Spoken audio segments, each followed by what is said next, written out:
Always stand up for what you believe in, even if it means standing alone. Ta hian terrace te lian pui ni lem lo se mai dei leng ser ten man cha ka thea dai tu lo ra Thingfanghma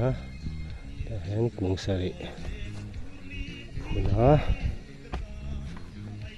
syntax pop khui lo ma se ti hian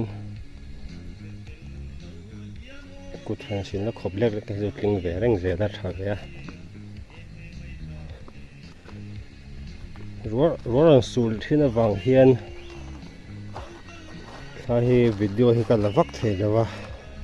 Thingfanghma hi tiang kong dunga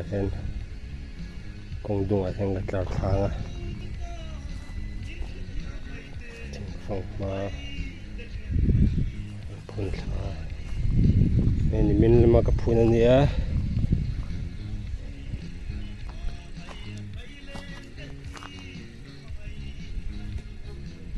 ta pawh hi ti hian sarangin kan khuh thina ambul vel chuan lei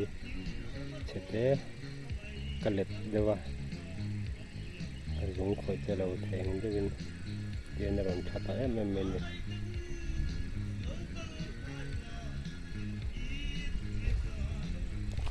luang hun ania zung hi tam em zem ni hi ka phun mabak alania ina han he ka phun zo ti a ron ta deu seka ka chon le loka ta tu kam lo thawa te ka chung kan la ni